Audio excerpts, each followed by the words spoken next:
Hello everyone, कैसे हो आप सब लोग। आई होप आप सब लोग बहुत अच्छे होंगे। Priya to this side your SST teacher. देखो बच्चों, आज की वीडियो में हम लोग करने वाले हैं आपकी क्लास 8 की एसएसटी का जो ब्रिज प्रोग्राम है, इसका आज हम लोग कंप्लीट करेंगे। आपका पेज नंबर 27 पे आपको देखने को मिलेंगे आपका थीम बी का पार्ट नंबर 2 आज हम लोग कवर करेंगे। इससे पहले वाले वीडियोस में हम लोग theme a part 1, part 2 and theme b का पार्ट 1 ऑल्सो कवर अप कर चुके हैं। Page number it's on 28। ठीक है, आज हम लोग कंप्लीट करेंगे आपका सोर्सेज वाला पार्ट कि सोर्सेज क्या होते हैं, कितने तरीके के सोर्सेज होते हैं, क्या क्या होता है, न्यूमिस्मेटिक्स क्या होता है, आपके आर्कियोलॉजिकल सोर्सेज कौन से होते हैं, लिटरेरी सोर्सेज कौन से होते हैं, हम सब कुछ आज की वीडियो में कवर अप करने वाले हैं।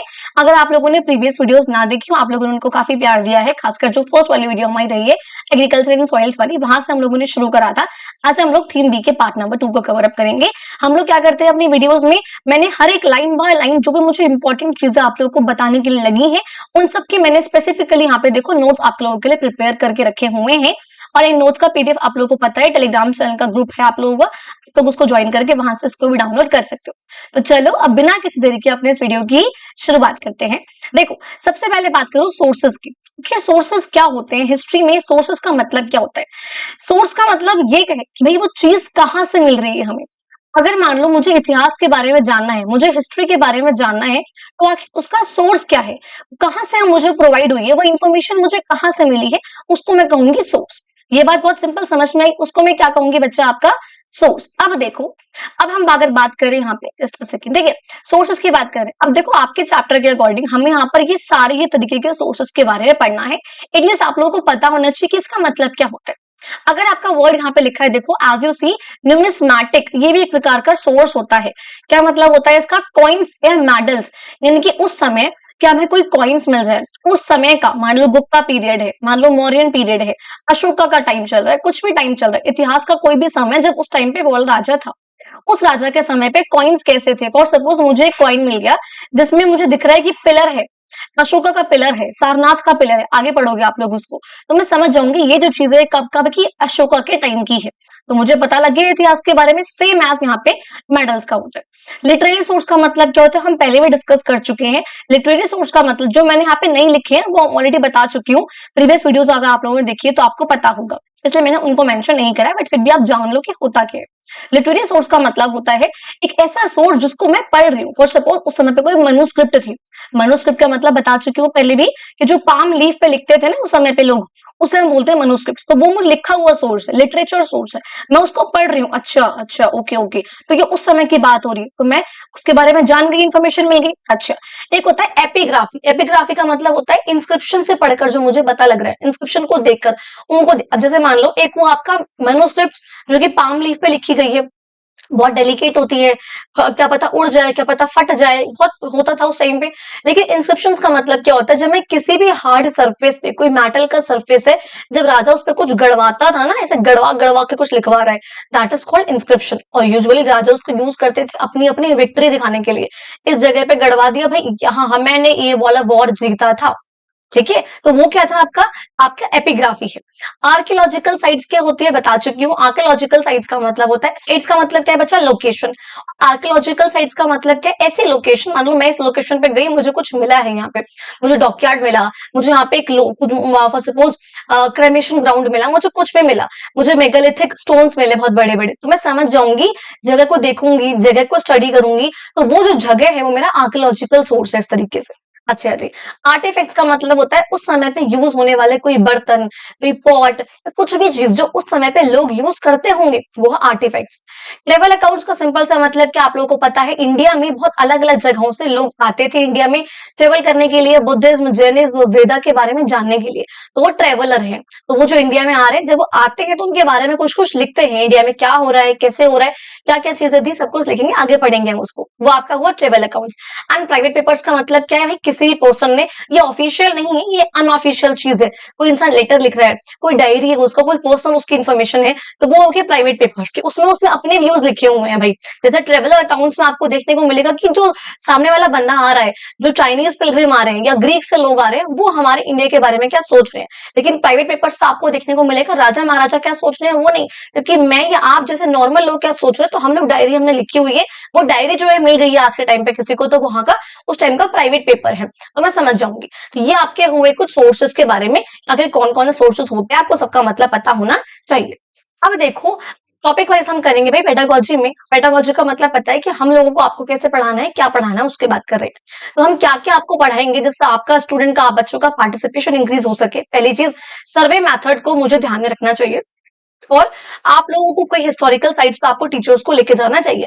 अब सर्वे मेथड का मतलब क्या, ऑब्वियस सी बात है, मैं किसी हिस्टोरिकल साइट पे गई, किसी ऐतिहासिक जगह पे हम जा रहे हैं, चाहे ताजमहल है, चाहे रेड फोर्ट है, कुछ कुतुब मीनार, कुछ भी है, वहां जाके वहां का सर्वे करूं, यहाँ पे क्या हुआ, कैसे हुआ, कैसा था, क्या इन्फॉर्मेशन मुझे मिल रही है, मैं उसको गैदर कर रही हूँ, तो वो मेरा है सर्वे मेथड। ये चीज क्लियर हुई? अच्छा, देखो ऐसा करने से क्या होगा, जो स्टूडेंट्स हैं वो अवेयर होंगे उस जगह की, जो लोकेशन है, जो ज्योग्राफिकल लोकेशन है, उसकी इंपॉर्टेंस क्या है, कि ये चीज यहीं पर ही क्यों स्थित है, इस चीज को बनने में क्या मटेरियल यूज हुआ है इसके कंस्ट्रक्शन में, इसका आर्किटेक्चरल डिजाइन कैसा है, ये चीज आपको पता चलेगी। और उस समय के जो लोग थे जब इसको बना रहे थे, जो भी चीजें थी, जहाँ पे रह रहे हैं, कुछ भी है, तो वहां पे वो लोग एनवायरमेंट को ध्यान में कैसे रखते थे, ये आपको जानने को मिलेगा। तो देखो इसके लिए मैंने यहाँ पे हाई आपको बता रखा है, सिग्निफिकेंस वाले पॉइंट के लिए हम यहाँ पढ़ेंगे।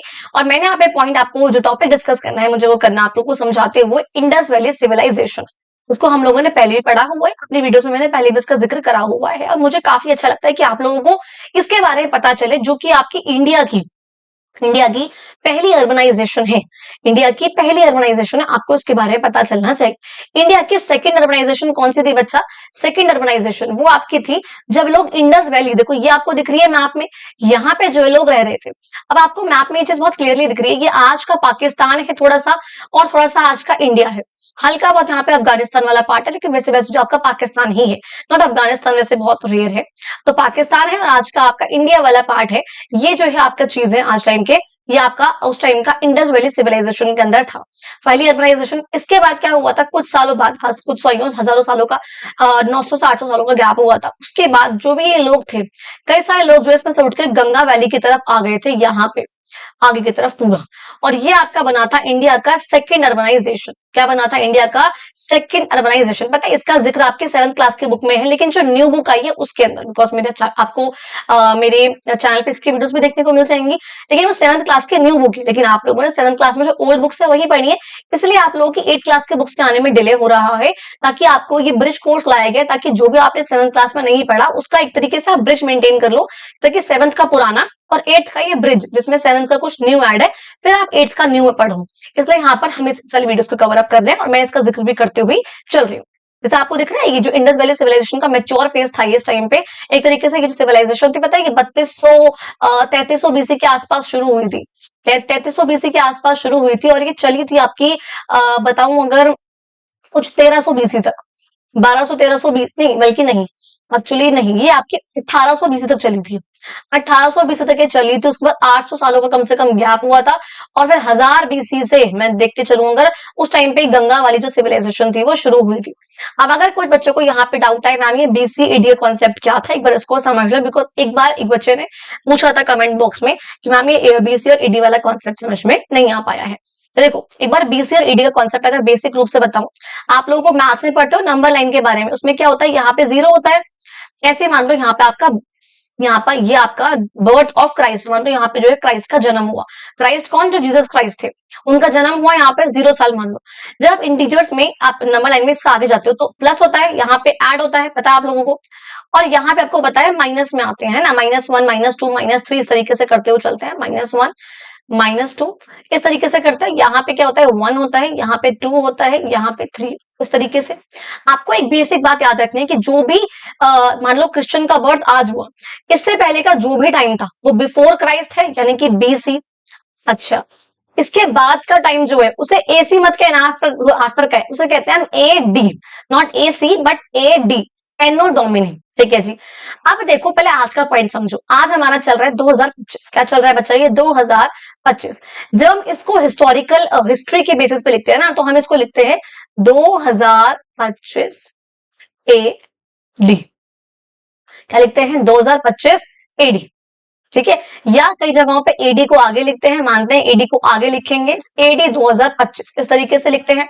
अच्छा, तो यहाँ पे देखो 1 2 3 4 10 13 12 इस तरह होते होते होते होते आपका 1000 तक जाएगा, फिर 2000 तक जाएगा, फिर 2025 तक जाएगा। तो ये मान लो यहां तक आके आपका टिका है 2025। 25। तो ये आज का टाइम चल रहा है। अब अगर मैं बीसी की बात करूं कि बीसी में क्या कॉन्सेप्ट रहेगा आपका, तो यहाँ पे एक बार देख लो, ये आपका है 0, ठीक है जी, ये 0। इससे पहले का जो भी टाइम हो बीसी में, यानी कि -1, -2, -3, यानी कि अगर यहाँ पे होगा तो -100, 100 बीसी, आगे और जाएगा तो 200 बीसी, फिर जाएगा तो 300 बीसी, इस तरीके से करते करते 4000 बीसी, ठीक, यहाँ पे आएगा 3000 बीसी, है ना, 3000, फिर 4000, फिर 5000 बीसी, इस तरीके से चलेगा ना आपका। ये बात बहुत सिंपल। और अगर मैंने बोला कि भाई जो आपका ये आईवीसी है ये 3300 बीसी के राउंड चला है, यानी कि 3000 से 4000 के बीच में, यहाँ पे कहीं पे 3300 बीसी यहाँ पे शुरू हुआ था, और आपका यहाँ से चलते चलते ये आपका 1900 बीसी के राउंड तक आया, यानी कि मान लो यहाँ तक आया 1900 बीसी के राउंड तक, 1800 बीसी तक यहाँ तक आया। और इसके बाद अब देखो, ये इसकी बात कर रही हूं मैं, आज से, अगर आज मान लो आपका 2025 है, आज से कितना पहले की बात कर रही हूं मैं, अगर मैं 3300 बीसी की बात कर रही हूँ, ये निकालने के लिए आप 2025 में 3300 को ऐड कर दोगे, क्योंकि इससे इतना पहले की बात कर रही हूँ ना, तो 0 तक तो 25 तक ही हो जाएगा, 2025 0 तक हो जाएगा, उससे बाद आप ऐड करते रहोगे 1 2 3 4 5 6 7 8 1000 2000 3000 3300 आप ऐड करोगे, 2025 है ये आपका, देखो कितना आ जाएगा, 25 5 और 5, 5325, 5325, इतना साल पहले की बात कर रही हूँ मैं, अगर मैं इंडस वैली सिविलाइजेशन की बात कर रही हूँ, तो एग्जाम्पल के तौर पे मैंने आपको बताया है। आई होप अब आप लोगों को ये बीसीईडी कॉन्सेप्ट समझ में आ गया होगा कि 100 बीसी, 200 बीसी, 300 बीसी, 400, 500, 600, 700, 800 और दूर जाता रहेगा ये, वो बीसी उससे पहले का टाइम है। और फिर आज से 1 2 3 4 करते करते 1000, 2000 और 2025 जो एडी वाला कॉन्सेप्ट आपका वो चल रहा है। इसी बीसी को हम बोल देते हैं कई बार BCE, that means before common era आज के टाइम पे, और इस एडी को हम लोग बोल देते हैं CE, that means common era. अब देखो पढ़ लो, अगर बात करी मैंने यहाँ पे इंडस वैली सिविलाइजेशन की, आप लोग को दिख रहा है ये। अब देखो, अगर मैं बोल रही हूँ इंडिया की पहली अर्बनाइजेशन है, उसका मतलब क्या होता है, ये गांव की तरह यहाँ पे लोग नहीं रह रहे हैं कि बस जैसे भी है ठीक है, कोई ड्रेनेज सिस्टम नहीं है, कोई काम नहीं है, कोई स्पेशल फैसिलिटीज नहीं है, ऐसा कुछ नहीं है, ये अर्बनाइजेशन थी। यहाँ पे ड्रेनेज का सिस्टम भी है। ड्रेनेज का मतलब क्या होता है, अगर पानी का निकास करने का तरीका, भाई गलियां इस तरीके से बनी हुई है, नालियां उसके अंदर सिस्टम बना हुआ है कि आराम से पानी का निकास हो जाए, ठीक है। बहुत अच्छा था वो जो टाइम पीरियड था। तो वहां का आर्किटेक्चर के बारे में आपको दिखा रखा है कि वहां के जो लोग थे वो कितने ज्यादा उस टाइम पर भी एडवांस थे। सोचो आज से 5000 साल पहले की बात कर रही हूँ, और तब भी जो लोग थे वो कितने एडवांस थे कि उन्होंने ये स्ट्रक्चर बना रखे थे। आपको दिख रहा है ये सबसे ऊपर, इसे बोलते थे सिटाडेल, शायद मैंने पहले पढ़ाया हुआ है, इसे बोलते थे सिटाडेल। अब यार मुझे ना कई बार याद नहीं आता कि मैं वो पॉइंट 7 को पढ़ाती हूँ या 8 को पढ़ाती हूँ, क्लासेस में सेम होता है। मैं 9 10 को पढ़ाते पढ़ाते क्लास पूछती हूँ, भाई तुम 9th के थे 10th के थे, भूल जाती हूँ कई बार, बहुत सारी क्लासेस को ऐसे पढ़ाते पढ़ाते ना एक जगह पर, तो कई बार दिमाग से स्किप होता है। मुझे ये नहीं याद कि मैंने सिटाडेल के बारे में और मोहनजोदारो इन सब के बारे में 7th को पढ़ाया है या तुम्हारी वीडियोस में तुमको ही पढ़ाया है पहले 8 वालों को, बिल्कुल ध्यान नहीं आ रहा मेरे को। मेरे ख्याल में 7th को ही पढ़ाया है, क्योंकि 8th में इसका जिक्र नहीं है। हाँ, तो ये 7th में ही मैंने पढ़ा है, क्योंकि ह्यूमन रिसोर्स में भी नहीं है, एग्रीकल्चर में भी नहीं था, और जो लास्ट चैप्टर हम लोगों ने पढ़ा है उसमें भी आई थिंक ऐसा कुछ भी नहीं था। एक सेकेंड, जस्ट अ सेकेंड, शायद पढ़ा होगा जब मैंने आर्कियोलॉजिकल साइट्स बताया होगा, तब मैंने शायद इसका जिक्र तुमसे भी करा होगा, ठीक है। तो नोट्स में आप लोग चेक कर सकते हो। अच्छा, अब देखो, ये देखो आप कहाँ पे, जो कितना ज्यादा सुंदर है ये पूरा का पूरा सिस्टम। ये मोहनजोदारो इस टाइम की एक और आर्कियोलॉजिकल साइट है ये देखो यहाँ पे इस तरीके से, बताइए सिटाडेल का मतलब क्या है, एक माउंट सा स्ट्रक्चर है जो दिखाएगा कि यहाँ पे अमीर लोग रह रहे हैं, थोड़े से अच्छे क्लास वाले, और उसके नीचे जो पूरा का पूरा टाउन बसा हुआ है, यहाँ पे नॉर्मल लोग रह रहे हैं। इस तरीके से ये होता था। और देखो आज का जो पाकिस्तान वगैरह है और आज का नॉर्थ वेस्टर्न इंडिया वाला पार्ट, ये पूरा का पूरा जो इसका पार्ट देखो पार्ट था। देखो यहाँ पे मोहनजोदारो देखने को मिलेगा, यहाँ पे हड़प्पा सिविलाइजेशन, यहाँ पे कालीबंगन, यहाँ लोथल, ये लोथल आपको यहाँ मिलेगा, ये रहा, इस धौलावीरा वगैरह, ये सब आपको जो है देखने को मिलेंगे। अब देखो आगे बात करते हैं हम लोग ज्योग्राफिकल लोकेशन की इंपॉर्टेंस की। भाई आखिर अगर हम ये पढ़ना है कि कोई भी जगह जो है, अगर हम हिस्टोरिकल साइट के बारे में पढ़ रहे हैं, तो वहीं पे लोकेटेड क्यों है, उस जगह पे लोकेट होने की उसकी इंपॉर्टेंस क्या है आखिर। क्योंकि देखो अगर मैं पढ़ रही हूँ इंडस वैली सिविलाइजेशन, क्योंकि सिविलाइजेशन है तो आपको समझ पा रहे होंगे इस चीज को कि सिविलाइजेशन का मतलब क्या होता है, जहां पे लोग आके रहते हैं, आराम से अपना जीवन शैली चलाते हैं अपने, दैट इज कॉल्ड सिविलाइजेशन। अच्छे तरीके से ऑर्गेनाइज वे से हो रखी है वो। अब देखो, क्योंकि जो लोग हैं वो इंडस नदी के पास यहाँ पे रह रहे हैं, उसके ट्रिब्यूटरीज का मतलब क्या होता है, सहायक नदियां। ये एक मेन नदी है इंडस रिवर, इसमें आके जो है कुछ उसकी ट्रिब्यूटरीज यानी कि जो सहायक नदियां हैं, छोटी छोटी नदियां हैं, वो आके मिल रही हैं। चाहे वो झेलम है, चाहे वो चेनाब है, चाहे रावी है, बीज है, सतलुज है, कोई सी भी नदी है वो आके मिल रही है। तो ये जो छोटी छोटी नदियां हैं, इन्हें हम बोलते हैं आपकी ट्रिब्यूटरीज। ठीक है। तो इंडस रिवर के पास, उसके ट्रिब्यूटरीज के पास यहाँ पे जो है लोग बसे, क्योंकि नदियों के पास बसना काफी अच्छा होता था।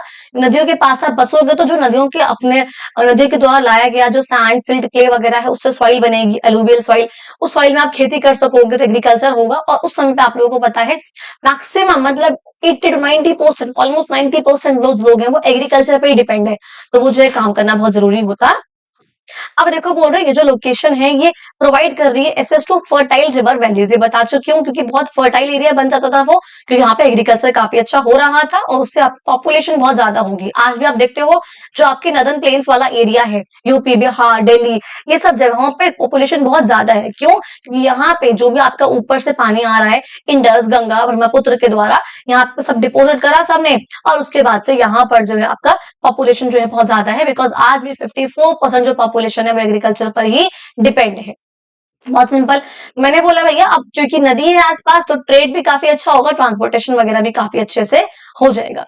ये बात बेसिक से समझ में आ गई आप लोगों को। अब देखो अगर नेक्स्ट बात करूं मैं आपका, दैट इज जस्ट सेकेंड, ये वाला कलर ले लेता, डिफरेंट सा। मटेरियल्स यूज फॉर कंस्ट्रक्शन, कि आखिर Harappa civilization, Indus valley civilization, उसको बनाने में कौन सा मटेरियल यूज हुआ था। आपको देखोगे आप बर्न्ट या जो सन ड्राइड ब्रिक्स है, जो हमने सुखाई हैं, धूप से सूखी हैं जो ब्रिक्स, जो बर्न्ड ब्रिक्स हैं, वो यहाँ पर जो है मेन मटेरियल था। पता है उस समय की जो बेक्ड ब्रिक्स थी ना, वो इतनी अच्छी थी कि आज भी वो ब्रिक्स ब्रिक्स बहुत स्ट्रॉन्ग थी। जब इस आर्कियोलॉजिकल साइट को खोजा गया था ना, उस टाइम पे देखा गया था कि ब्रिक्स का जो आर्किटेक्चर है, जो ब्रिक्स को बनाने का तरीका था, वो तो बहुत अच्छा है। उसको भी बाद में आज के टाइम पर भी उसको अपनाया गया था वहां पे देखने के बाद, यानी कि वहां के उस टाइम के लोगों का दिमाग, उनका आर्किटेक्चर बहुत ज्यादा डिफरेंट था, बहुत यूनिक था, बहुत अच्छा था। बेक्ड ब्रिक्स मैंने बोला ये भी काफी इंपॉर्टेंट है वॉल्स या फ्लोर्स वगैरह के लिए, यहाँ पे इनको भी यूज करा गया। जरूरी नहीं कि आप सारे पॉइंट्स लिखो, मैं पहले ही बोलती हूँ। मैं यहाँ पर कुछ देखो, ये वाला पॉइंट आप ये पूरा लिख दो, इसमें कुछ नहीं है। लेकिन यहाँ पे आपको एक पॉइंट भी उठा लोगे, चाहे बॉन्ड ब्रिक्स का उठा लो, चाहे बेक्ड ब्रिक्स का उठा लो, या ये वाला उठा लोगे तो काफी अच्छा रहेगा आपका। बस इतना पॉइंट लिख दो आप लोग। ठीक है। मैं बोल रही हूँ आर्किटेक्चरल डिजाइन, क्योंकि हमसे सब कुछ पूछा गया है ना हमसे। एक सेकेंड, हमसे ये सारा पूछा गया था कि भाई क्या क्या था उस टाइम पे, तो मटेरियल कौन सा यूज हुआ, आर्किटेक्चरल डिजाइन, सब कुछ पूछा गया, सब कुछ का बात करेंगे। फर्स्ट बात करूंगी मैं ग्रिड लाइक स्ट्रीट पैटर्न, ये मुझे बहुत अच्छा लगता है पर्सनली। ग्रिड लाइक, ऐसे ग्रिड की तरह, ऐसे ऐसे ऐसे ऐसे, ये आपका जो है स्ट्रीट का पैटर्न बना हुआ था। गलियां इस तरीके से थी उस टाइम पे, इतनी ऑर्गेनाइज थी कि राइट एंगल्स पे जो एक दूसरे को काट रही थी, जिससे हमें दिख रहा था कि अर्बन प्लानिंग, शहर वाली प्लानिंग कर रखी थी उस समय के लोगों ने। तो ये मुझे काफी अच्छा लगता है। सिटाडेल मैंने बताया ऊपर की तरफ जो अपर टाउन है, और उसके बाद जो है लोअर टाउन, नीचे की तरफ सारे के सारे। मैंने कहा कई सिटीज में फोर्टिफाइड एलिवेटेड सिटाडेल्स होते थे। अब फोर्टिफाइड का मतलब होता है जो चीज चारों तरफ से लंबी लंबी बड़ी बड़ी दीवारों से वो जो जगह हो वो उसको हमने प्रोटेक्ट कर रखा हो, ताकि जो एनिमीज वगैरह से। ठीक है। तो यहाँ पे देखोगे आप इस तरीके से ये है, और नीचे जो आपके लोअर टाउन से पूरा का पूरा, ऊपर आपका सिटाडेल होता था। ठीक है जी। तो ये एडमिनिस्ट्रेटिव पर्पस के लिए काफी उसको मानते थे खासकर, और बाद में जो है नीचे कमर्शियल एरियाज, जो रहन सहन वाले लोग हैं वो सब यहाँ पे रहते थे। अब ये बहुत अच्छा है, वेल प्लान ड्रेनेज सिस्टम, ये मुझे बहुत अच्छा लगता है। इसमें से आप कोई 2 पॉइंट लिख दो, कोई टेंशन वाली बात नहीं, जरूरी नहीं कि सारे लिखो। मैं यहाँ पे 4 पॉइंट इसलिए लिखती हूँ, 3-4 पॉइंट्स की बच्चे अपने अकॉर्डिंग देख सके कि उनको क्या इजी लग रहा है याद करने में, तब वो उसको याद कर सके। ठीक है। अब देखो मैंने बोला कि भैया ड्रेनेज सिस्टम होता था, काफी कवर्ड ड्रेन्स होती थी स्ट्रीट के पास, जो है इस तरीके से वो होती थी। स्ट्रीट जैसे यहाँ पर है तो गलियों के ऊपर ही जो यहाँ पर गलियां इस तरीके से, अंदर जो है इसके नीचे यहाँ पे अच्छा खासा ड्रेनेज का सिस्टम बना रखा था, जो कि हर एक घर को, पता है जैसे यहाँ पे मान लो घर है, यहाँ पे आपका ड्रेन, यहाँ पे एक घर है, यहाँ पे एक घर है, यहाँ पे एक घर है। अब सबके बीच में इतना अच्छे तरीके से ग्रिड का पैटर्न था गलियों के बीच में, कि यहाँ पर हर तरीके से ड्रेनेज का सिस्टम बहुत अच्छा बना रखा था, जो कि हर एक इंडिविजुअल घर को कनेक्ट कर रहे थे, जिससे हमें दिखता है भाई लोग बहुत अपने हाइजीनिटी का बहुत ध्यान रख रहे थे। पब्लिक बिल्डिंग्स थी कुछ, जैसे आप देखोगे ग्रेट बाथ, पता है यहाँ पे बाथ था, ग्रेट बाथ मोहनजोदारो पर था वो, जिसको इस तरीके नीचे जाके फिर वो, यहाँ पे मैंने पिक्चर आई थिंक नहीं बना रखी उसकी, मैं नहीं मेंशन करूंगा, आप सर्च कर सकते हो। देखो ये रहा, ये रहा, ये रहा ग्रेट बाथ मोहनजोदारो पर, ये रहा। ये दिख रहा है कितना बड़ा एरिया है ये आपका, ये एक सेकेंड, अगर आपको नहीं दिख रहा है अभी तो एक सेकेंड, ये देखा अब कितना बड़ा एरिया है, ऐसे नहाने का ये एरिया होता था, इसमें से नीचे की तरफ जाओ, और यहाँ पे पब्लिक बाथ था बेसिकली एक तरीके से। तो पब्लिक फैसिलिटी उस टाइम पर होती थी, यहाँ पर इधर कहीं ना कहीं चेंजिंग रूम होता था, यहाँ पे चेंज कर लो और फिर जो है यहाँ पे आप नहा सकते हो आराम से। तो वो अपने फेस्टिवल्स, अपनी छुट्टियां वगैरह, हॉलीडेज मनाने के लिए भी उसको में भी यहाँ पर यूज करते होंगे। तो ये मोहनजोदारो पे होता है, जिससे हमें जानने को मिलता है कि पब्लिक फंक्शंस भी होते होंगे। काफी लंबा हो गया यहाँ तक। अब बात करूंगा इन्वायरमेंट की कंसिडरेशन की, हम ये कैसे माने कि हाँ उस समय के जो लोग थे वो इन्वायरमेंट को भी कंसिडर करते थे। आपको देखने को मिलेगा यहाँ पे कि लोकेशन है वो नदी के पास की थी, ठीक है जी। ड्रेनेज सिस्टम होता था जिससे हमें देखने को मिलता है कि हाँ वाटर रिसोर्सेज वगैरह हर चीज को बहुत अच्छे तरीके से मैनेज किया जाता था, ठीक है जी। अब देखो बात करूं सस्टेनेबिलिटी की। सस्टेनेबिलिटी का मतलब क्या होता है, कोई भी चीज जिसे आप लोग आज प्रेजेंट में यूज कर रहे हो इस तरीके से यूज करो कि आगे आने वाली फ्यूचर के लिए भी वो बची रहे, उन जनरेशन के लिए। तो हमने देखा जिस तरीके से उन लोगों ने सैनिटेशन पे ध्यान दिया, ड्रेनेज सिस्टम पे ध्यान दिया, अर्बन प्लानिंग पे ध्यान दिया, तो उनका पब्लिक हेल्थ पे, सैनिटेशन पे, इन सब पे उनका अच्छा खासा ध्यान है, तो वहां पर वो सस्टेनेबिलिटी की तरफ भी जा रहे हैं। ओके, अब देखो नेक्स्ट हम आप यहाँ पे देखो आपको दिखा रखे हैं कुछ आर्कियोलॉजिकल लिटरेरी सोर्सेज वगैरह। ये आपका लिटरेरी सोर्स है, ये आपका आर्कियोलॉजिकल सोर्स है, ये आपका आर्कियोलॉजिकल सोर्स है। बेसिकली आर्कियोलॉजिकल सोर्स क्या है, आपने देखा और आप उसको स्टडी कर रहे हो, वो आर्कियोलॉजिकल। लेकिन लिटरेरी सोर्स क्या है, आपने पढ़ा, पढ़ के देख रहे हो उसको, आप पढ़ रहे हो उस चीज को, तो वो आपका है लिटरेरी सोर्स। इस तरीके आपको ये दिखा रखे हैं, आर्टिफैक्ट्स वगैरह हैं कुछ, ये आपके देखोगे आप, ये पब्लिक प्राइवेट पेपर्स भी हो सकते हैं। अब देखो नेक्स्ट बात कर रहे हैं, क्लासरूम में डिस्कशन करना है हमें continuity and change in the usage of money. आखिर जो मनी है, जो पैसा है, वो स्टार्टिंग से लेकर के एंड तक कैसे कंटिन्यू हुआ और उसमें चेंजेस कैसे हुए। पहला पैसा जो पहले थे वो पैसे कैसे होते थे, अब जो है वो पैसे कैसे होते हैं, पास्ट से लेकर के प्रेजेंट तक आपको ये देखना है। और देखो यहीं पर ही समवेयर था इसमें आपको आगे देखने को मिलेगा शायद गिरा कि आपको प्रेजेंट करेंसी से आपको देखना है, ओल्ड कॉइन्स के बारे में जानोगे और यहाँ पे उसको प्रेजेंट करेंसी या प्रेजेंट कॉइन से इसको आप कंपेयर भी करोगे। और आपको यहाँ पे देखने को मिलेगा डिजिटल मोड ऑफ पेमेंट पे आप कैसे आए। जो डिजिटल मोड आपका चल रहा है, यूपीआई चल रहा है, पेमेंट ये जो बैंक वगैरह चल गया है, पेटीएम चल गया, यूपीआई, ये आपका फोन पे, ये सब जो चल गया है, तो कैसे हम यहाँ वहां से लेकर ओल्ड कॉइन से लेकर के वो पंच मार्क कॉइन से लेकर के यहाँ तक का सफर कैसे रहा, जर्नी कैसे हुई, उसके बारे में भी हम लोग पढ़ेंगे। सबसे पहले अगर यहाँ पे बात करूं हम लोग कॉन्टिन्यूटी मीडियम ऑफ एक्सचेंज वगैरह के बारे में, money as a medium of exchange. Continuity के बारे में बात करूं, मनी की, पैसे की, देखो अगर बात यहाँ पे वर्ड लिखा है मीडियम ऑफ एक्सचेंज, इसका मतलब क्या है कि एक्सचेंज अगर मुझे कुछ करना है, एक्सचेंज का मतलब है बाय एंड सेल करना है, लेना देना करना है, तो उसका साधन कौन सा है हमारे पास, मीडियम कौन सा है, पैसा, मनी। मैं पैसे से कोई चीज खरीद सकती हूँ और दूसरे इंसान पैसे से और मैं उसको बेच के पैसा भी कमा सकती हूँ, दोनों चीज कर सकती हूँ मैं। तो वही यहाँ पे बोल रहे हैं क्या है, मीडियम ऑफ एक्सचेंज है। अच्छा, द कोर फंक्शन, जो मेन फंक्शन है मनी का, वो क्या है, facilitate the purchase of goods and services. भाई मैं पैसे से कोई भी चीज खरीद सकती हूँ, तो उसका एक मेन फंक्शन क्या है मनी का, वो है परचेज, यानी कि खरीदारी करना गुड्स एंड सर्विसेज की। और ये जो है काफी रहा है पूरे के पूरे इतिहास में, हमने यही करा है पैसे से। क्या पैसे का कोई और यूज है, आप सोचो, क्या पैसे को मैं बोलूं फॉर सपोज एग्जाम्पल के तौर पे मैं कहूं कि पैसे का यूज ना खाने के लिए है, पैसे का यूज ना मतलब यूज खाना खरीद सकते हो आप, लेकिन मैं आप कॉइन को, नोट को खा सकते हो क्या, नहीं ना। तो पैसे का यूज किस लिए है, बाय एंड सेल करने के लिए, उसी का उसके लिए यूज है। अच्छा, और ये पूरे इतिहास से लेकर के आज तक भी यही यूज रहा है इसका। जनरल एक्सेप्टेबिलिटी का मतलब क्या है कि जनरली इसको एक्सेप्ट करा जाता है। हर एक इंसान जो है, किसी को आप पैसे दोगे कोई चीज खरीदने के लिए, तो क्या इंसान मना करेगा, क्या वो ये कहेगा कि नहीं नहीं भाई तू पैसे मत दे, मैं ऐसे दे दूंगा तेरे को। अब एक दोस्त की बात, रिलेटिव्स की बात वो अलग है, वैसे बता रही हूँ, आप बाहर से कोई चीज लेने जाओ, क्या बिना, क्या हुआ इनको, आई होप आवाज ना आ रही हो, मैंने बहुत सारे डॉग्स जो यहाँ टाइम पे बाहर बहुत भौंक रहे हैं, मतलब ऐसे, ठीक है। तो यानी कि जो पैसा है उसको एक्सेप्ट करते हैं, कोई सामान आपको लेना तो आप पैसे दो और उसको एक्सेप्ट करा जाएगा। अच्छा, कह रहे तो मनी वो इफेक्टिव होने के लिए, एक मीडियम ऑफ एक्सचेंज बनने के लिए ये होना चाहिए कि भाई उसको जो है हर एक इंसान एक्सेप्ट कर रहा हो। और ये जो है तब से लेकर के आज तक चलता आ रहा है कि एक्सेप्टेबिलिटी है उस मनी की। अगर बात करूं मैं यहाँ, एक सेकंड, ये रिपीट हो गया क्या, ओके ये रिपीट हो गया, यहाँ पे जो था ही और ये ऊपर भी रिपीट हो गया है, कोई बात नहीं, चलो यहाँ तक पढ़ लिया। अब अगर बात करूं मैं चेंजेस की, जो आप लोगों को पीछे दिखा रखा था कि आखिर हम ये बार्टर सिस्टम से पंच मार्क कॉइन्स, एक बार मैं पंच मार्क कॉइन्स के बारे में दिखाऊं जहां पे हमने कॉइन्स का भी जिक्र करेंगे ना। देखो कॉइन्स के बारे में क्या है, उस टाइम पे आपके पंच मार्क कॉइन्स चलते थे, आपको बताया था मैंने कि 600-700 बीसी के आसपास जो है पंच मार्क कॉइन्स शुरू हुए थे, जो काफी इरेगुलर शेप के होते थे। और पंच मार्क कॉइन्स का मतलब क्या है, मान लो ये आपका एक मैं कहूंगी स्टैम्प काइंड ऑफ मार्क होता है, ये आपने एक सिल्वर सा आपका कोई चीज है, आपने गोल गोल सी कर रखी है, इरेगुलर शेप है काफी, आपने ये लिया पंच कर दिया इस पे, तो पंच मार्क लग गया। और ये कॉइन की शेप का है, चाहे गोल है चाहे स्क्वायर है, तो उसे मैंने कहा पंच मार्क कॉइन्स। ये आपको दिख रहे हैं दोनों के दोनों ही, ये आपके होते थे और ये सबसे पहले यूज होने वाले कॉइन्स थे जो कि सिल्वर के बने होते थे और इनको पाना भी कहते थे। अब देखो पहले यानी कि कॉइन्स इस तरीके से होते थे। अब आज के कॉइन्स जो कैसे होते हैं, old coins versus new coins का कंपैरिजन जो हमने देखा अभी, देखो आज कॉइन्स कैसे भैया, एक का भी कॉइन देखा था काफी जो आपका मॉडिफिकेशन हुई थी उसके अंदर भी, 2 के कॉइन में मॉडिफिकेशन हुई है, 5 के कॉइन में भी मॉडिफिकेशन, पहले जो थोड़ा मोटा आता था फिर पतला आने लग गया, 10 का कॉइन आया है फिर, और अब ये 20 का कॉइन भी आता है, और इससे बड़ा तो कोई कॉइन नहीं आता, आपका 20 तक के जो है कॉइन्स आते हैं। अच्छा, यही पर ना मेरा मन कर रहा है आप लोगों को एक चीज बताने का, जो आपका ये मैं बताऊं अगर देखो आपके जैसे कि 1 रुपए का जो नोट है, ये देखो यहाँ पे, ठीक है, मतलब जो भी आपके सारे के सारे नोट, बेसिकली ऑल नोट्स, जितनी भी आपकी नोट वाली करेंसी होती है ना, ये सारी की सारी को पब्लिश कौन करता है, आपका आरबीआई का गवर्नर। कौन करता है, आरबीआई का गवर्नर।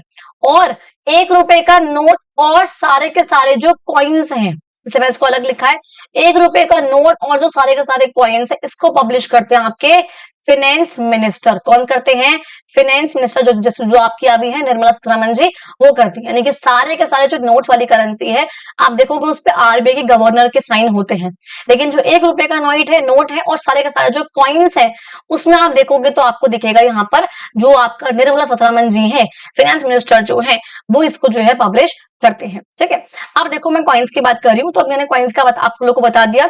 इसी के साथ साथ एक बार पढ़ लेते हैं कि आखिर हम बार्टर सिस्टम से या फिर पंच मार्क कॉइन से हम डिजिटल की तरफ कैसे आए हैं। अब देखो हाँ, मैंने वर्ड लिखा है बार्टर, इसका मतलब क्या होता है आपको पता है। घर में कई बार ना वो आती है बर्तन वाली, मम्मी क्या करती है, उसको साड़ी सूट जो भी होते हैं घर में सामान जो नहीं यूज हो रहा होता, कपड़े देती है और उससे बर्तन ले लेती है। क्या यहाँ पर कहीं पर पैसों का यूज हुआ सामान के लेन देन में, नहीं हुआ ना। ऐसे सिस्टम को हम लोग कहते हैं बार्टर सिस्टम। ये बात समझ में आई। लेकिन अभी आपको सामान खरीदने के लिए किसी शॉप पे जाओगे, आप कहोगे मेरे पास टॉफी है, ये रख ले और मुझे ना सामान दे दे, कहोगे मेरे पास ना साड़ी रखी है कि मैं यूज नहीं करता, ये ले ले, ये पहन ले, ये तू पहन ले, मैं नहीं पहनती है। तो क्या वो दुकान वाला लेगा, कहेगा पागल हो गई क्या, क्या कह रही है बहन, अपना पैसे दे मेरे को, दो, मैं तो पैसे लूंगा। तो क्या है वो, अब हम पैसे की तरफ आ गए, मनी हमारे पास आ गया है। लेकिन उस टाइम पे क्या था, हमारे पास बार्टर सिस्टम होता था। वहां से लेकर के हम डिजिटल की तरफ कैसे आए, देखो पहले क्या था, मनी के फॉर्म में हम कैटल को भी यूज करते थे, मतलब गाय को दे दिया। ऐसा मानते थे कि जिसके पास जितनी गाय है ना, कैटल जितनी ज्यादा है, वो पर्सन उतना ही ज्यादा रिच है, ऐसा मानते थे। ग्रेन्स यानी कि जो गेहूं वगैरह है वो दिए और आपने सामान ले लिया, आपने कोई भी यानी कि पहले कोई भी चीज दी, उसके बदले में आपने सामान ले लिया। उसके बाद देखोगे आप क्या आएंगे, मेटल के कॉइन्स आए। उससे पहले जैसे हमने देखा सिल्वर के कॉइन्स आपके पास, पंच मार्क कॉइन जैसे हमने पढ़ा भी नीचे, वो वाले कॉइन्स आए और उसको हमने मीडियम ऑफ एक्सचेंज के रूप में यूज करा। एक ऐसा साधन है एक्सचेंज करने का, बाय एंड सेल करने का, अलग अलग ट्रांजेक्शन के लिए। उसके बाद हमने देखा ओवर टाइम क्या हुआ, अब और यहाँ पे मनी आई। पंच मार्क कॉइन्स के बाद यहाँ पे आप देखोगे ऐसे कॉइन्स आएंगे जो अलग अलग राजा महाराजा के हैं, तो दिखाएंगे यहाँ पर किसी पे कुछ बना हुआ है, सारनाथ का पिलर बना हुआ है, किसी पे कुछ बना हुआ है। तो उसके बाद ऐसे कॉइन्स आएंगे जो आपके मैं कहूंगी, तो यहाँ पे आप लिख सकते हो इस वाले पॉइंट के बाद, ओवर टाइम जो मनी थे वो कैसे आए, ऑफ डिफरेंट किंगडम्स। कैसे आए, डिफरेंट किंग्स के, किंग्स एंड किंगडम्स के। उसके बाद जो है ऐसे वाले जो कॉइन्स आपके वो इवॉल्व हुए।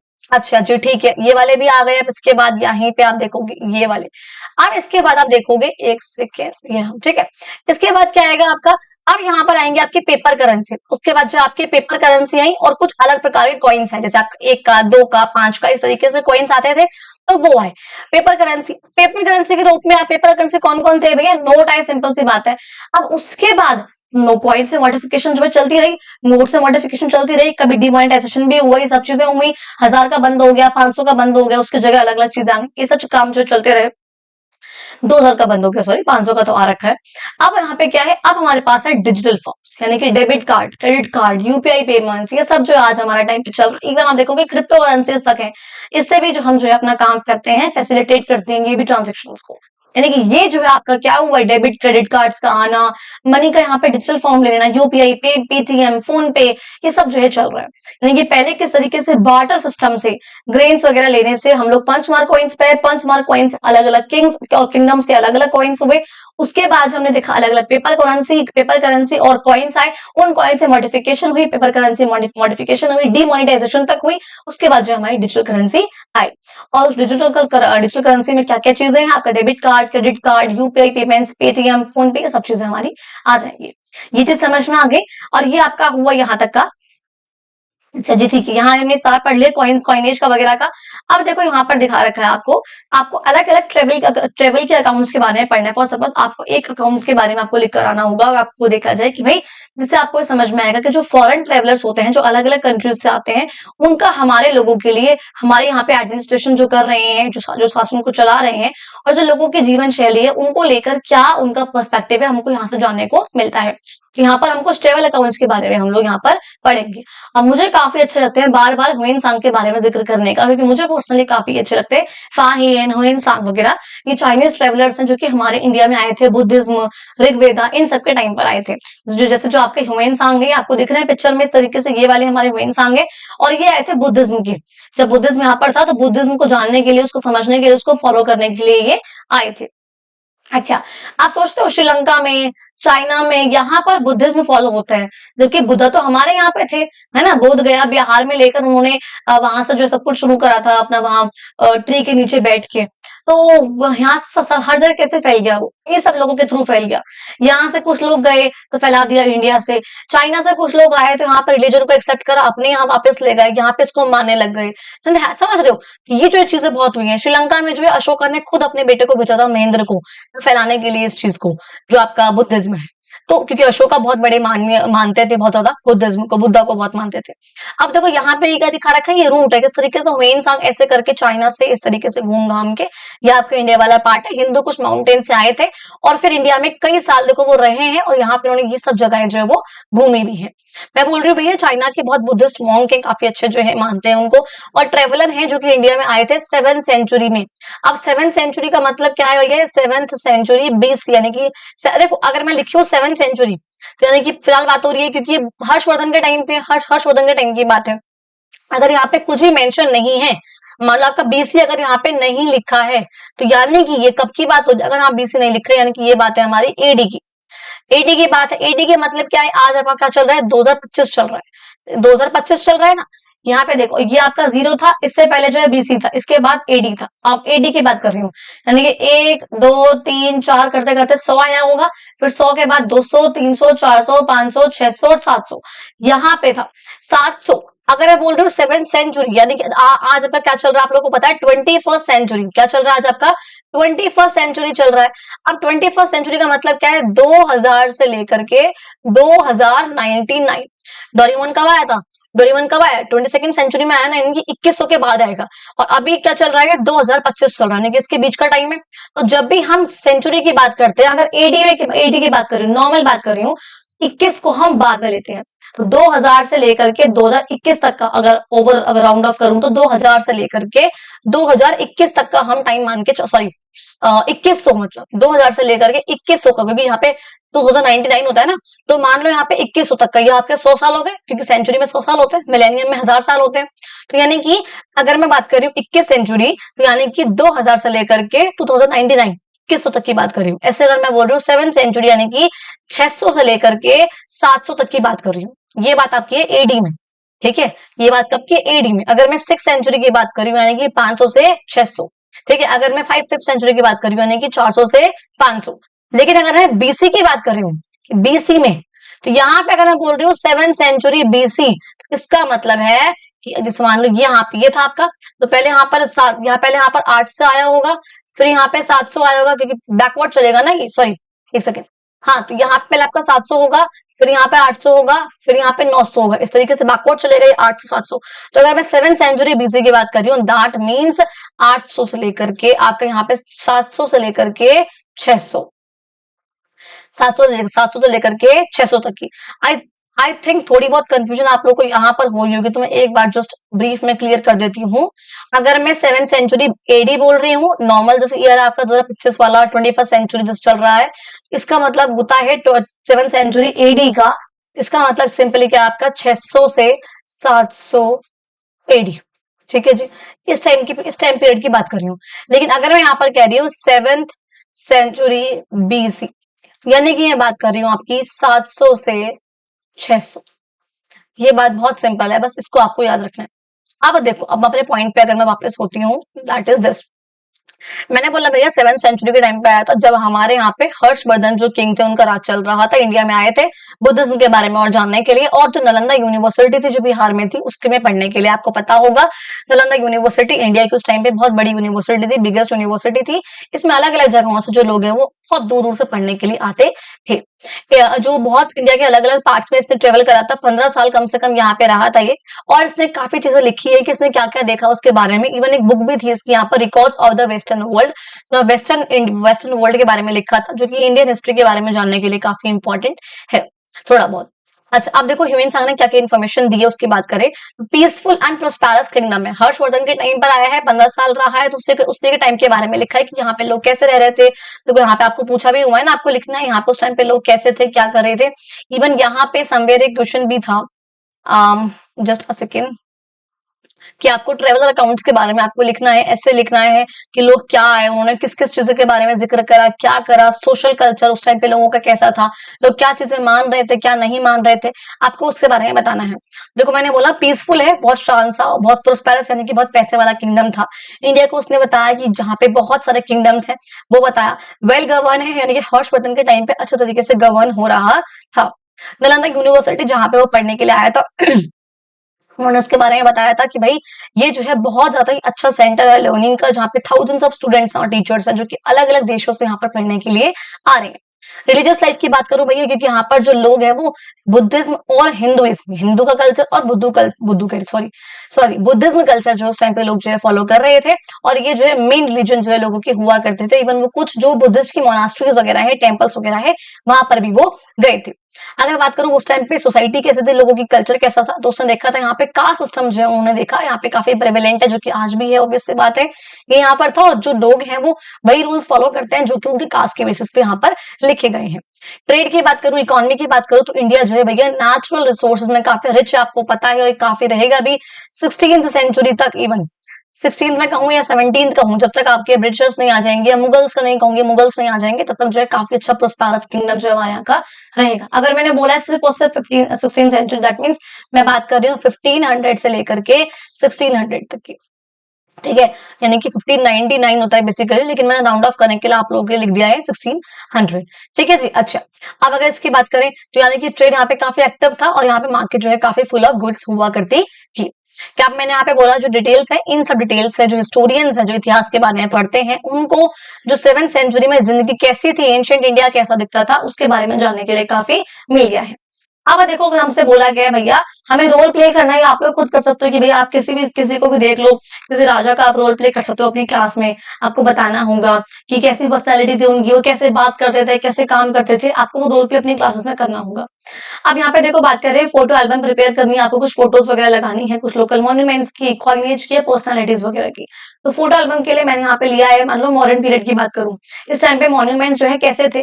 आप देखो कि मॉडर्न एडमिनिस्ट्रेशन जिस टाइम पे अशोका भी थे आपके, उस टाइम पे जो है स्तूपास काफी थे, देखा हुआ सांची स्तूपा वगैरह मैंने दिखा रखा है आप लोगों को, पिलर्स वगैरह थे, अशोकन पिलर जैसे कि ये आप लोगों को दिख रहा है, ये जो आपका पूरा का पूरा ये क्या है, अशोका का पिलर है, जो कि सारनाथ यानी कि गुजरात में है।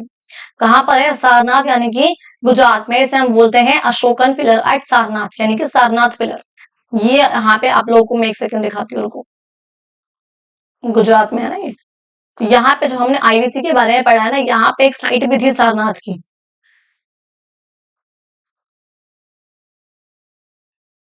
एक सेकंड लेट मी, अगर है यहाँ पे तो मैं दिखाती हूँ। अगर सारनाथ है या सोमनाथ है, लेट मी फिर एक बार कंफर्म कर लूं, दैट इज सोमनाथ। ओके, जो यहाँ पे मेंशन दैट इज सोमनाथ है, यहाँ पे सारनाथ नहीं दिखा रखा, ठीक है। तो सारनाथ इज समवेयर, ठीक है, सारनाथ आपका यहीं पे ही है, मतलब यानी कि गुजरात में ही आपका पाया जाता है वो। तो सारनाथ पिलर की हमने बात करी है। और आप लोगों को एक चीज दिख रही है यहाँ पर, एक बार ना जरा ये देखो, ये जो है ना, ये ऊपर आपके ये लायन है, 4 लायन है, एक ऐसे फेस करता हुआ, एक ऐसे और एक पीछे की तरफ ऐसे, 4 लायन है। और यही जो है ना आपको दिखा होगा हमारे एम्बलम में है, ये देख रहे हो, ये हमारे जो हर एक कॉइन में आपको देखने को मिलेगा, एम्बलम ऑफ इंडिया है। क्या है ये? Emblem of India, national emblem of India, जो सिंबल है हमारे इंडिया का, जो मानते हैं हम नेशन का सिंबल, वो है एम्बलम। इस तरीके से इंडिया, जिसमें हमारे 4 तरीके के एनिमल्स होते हैं, नीचे इस तरीके से होते हैं, यहाँ पर हर एक इस तरीके से, मान लो आपका ग्राउंड की शेप में बना हुआ है सारा का सारा ये। तो यहाँ पर मान लो आपका ये हॉर्स है, फिर हॉर्स के बाद अशोक चक्र बना हुआ है, फिर यहाँ पर बुल है, फिर बुल के बाद अशोक चक्र बना हुआ है, फिर यहाँ पे एलिफेंट है, एलिफेंट के बाद अशोक चक्र बना हुआ है, और फिर यहाँ पे लायन है, लायन के बाद अशोक चक्र बना हुआ है। इस तरीके से यहाँ पर जो है ये बने हुए हैं, और यहाँ पे 4 लायन है, एक ऐसे फेस करता हुआ, एक ऐसे और एक ऐसे। इस तरीके से आपको जो है 3 ही फेस देखने को मिलते हैं, क्योंकि जो चौथा वाला फेस है वो बैकवर्ड की तरफ है। और यानी कि हमने जो सारनाथ पिलर है, जो अशोका के द्वारा बनाया गया है, उसी को हमने आज तक भी अपना नेशनल एम्बलम माना हुआ है, उसी के पिलर पे जो स्ट्रक्चर था। अब ये बात समझ में आ गई जी, लोकल मॉन्यूमेंट्स। अगर यहाँ पे एक क्वेश्चन है आपके पास कि आपको स्टेम्प्स वगैरह कलेक्ट करने हैं कुछ मॉन्यूमेंट्स वगैरह पे, आप ये कलेक्ट कर सकते हैं कुछ भी। आप अलग अलग मान लो आप मॉन्यूमेंट जाएंगे, आपको वहाँ पे स्टेम्प्स देखने को मिलेंगे, आप उसको कलेक्ट कर सकते हैं। नेक्स्ट अगर बात करूं मैं एक्टिविटीज की, कि ये एक्टिविटीज जो आपको करनी होंगी, आप कुछ असाइनमेंट जो आपके टीचर्स देंगे, जिसमें आप कुछ पोएम्स लिखोगे, शॉर्ट स्टोरीज लिखोगे, ऐसे लिखोगे, सब इन सब चीजों का जिक्र करोगे। ओल्ड कॉइन्स के बारे में आपको जानने को मिल गया, बता दिया मैंने।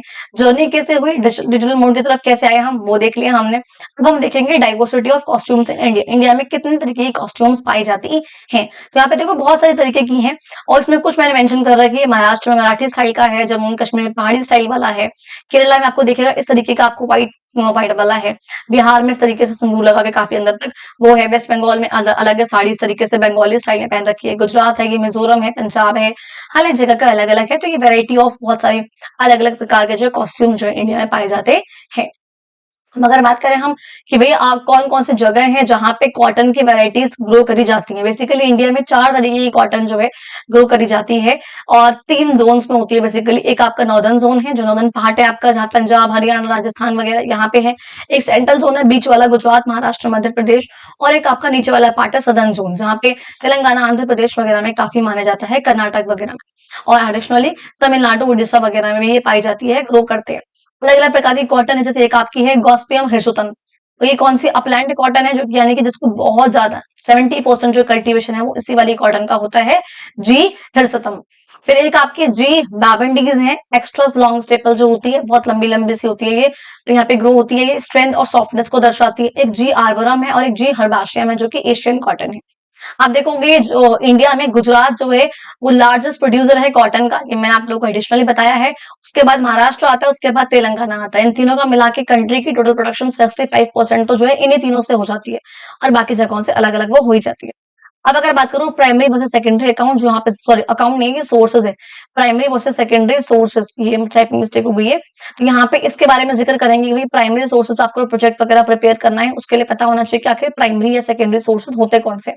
प्राइमरी सोर्सेज कौन से, बेसिकली जो आपके ओरिजिनल मटेरियल्स हैं, जो कि उस टाइम पे लोगों ने बनाए थे, आप उसको स्टडी कर रहे हो, डायरी है, पब्लिक अकाउंट है, प्रोफेशनल है, उनका डायरी है, सॉन्ग है, लेटर्स है, कुछ भी है, स्पीच वगैरह है, ये सब जो है क्या होगा, जो फर्स्ट हैंड है, जो कि उन लोगों ने बनाए हैं, created by someone who experience the event, जिसने उस चीज को फेस करा है, उसने उसके बारे में लिखा है, तो वो आपके प्राइमरी सोर्सेस। मान लो मैंने अगर फेस करा है डिमोनेटाइजेशन, मैंने फेस करा है कोविड, मैं उसके बारे में लिख रही हूँ, तो वो प्राइमरी सोर्स है, जिसको आज से 100 साल बाद लोग पढ़ेंगे, ठीक है। लेकिन सेकेंडरी सोर्स का मतलब क्या होता है, interpretation and analysis of those primary source. आप मान लो मैंने ये सबको इंटरप्रेट करके आपकी टेक्स्ट बुक्स में लिख दिया, आपकी बायोग्राफीज में लिख दिया, डॉक्यूमेंट्रीज में लिख दिया, एनसाइक्लोपीडिया में लिख दिया, न्यूज़पेपर में लिख दिया, तो वहां जो आप पढ़ रहे हो वो सब क्या है, आपके सेकेंडरी सोर्स। जैसे कि आज अब आप एनसीईआरटी में पढ़ रहे हो इन सब चीजों के बारे में, चाहे मॉडर्न पीरियड है, चाहे कुछ भी आप पढ़ रहे हो इतिहास के बारे में, तो ये सब क्या आपके सेकेंडरी सोर्सेज है, ठीक है।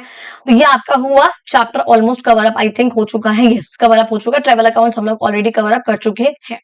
आई होप आप लोगों को वीडियो अच्छी लगी। अगर आप लोगों को वीडियो अच्छी लगी हो तो प्लीज आप लोग चैनल को सब्सक्राइब करना, वीडियो को लाइक करना, कमेंट करो, शेयर करो, सब्सक्राइब करो, अपने फ्रेंड्स को शेयर करो आप लोग। और आप लोगों को पीडीएफ चाहिए, आप लोग टेलीग्राम चैनल आप लोगों को पता है डिस्क्रिप्शन बॉक्स में है, आप वहां से उसको डाउनलोड कर सकते हो।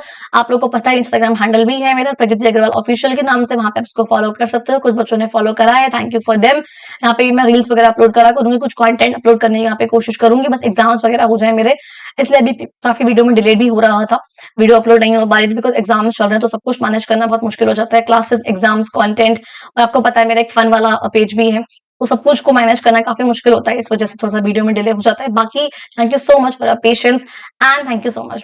हम मिलते हैं अपनी अगली वीडियो में।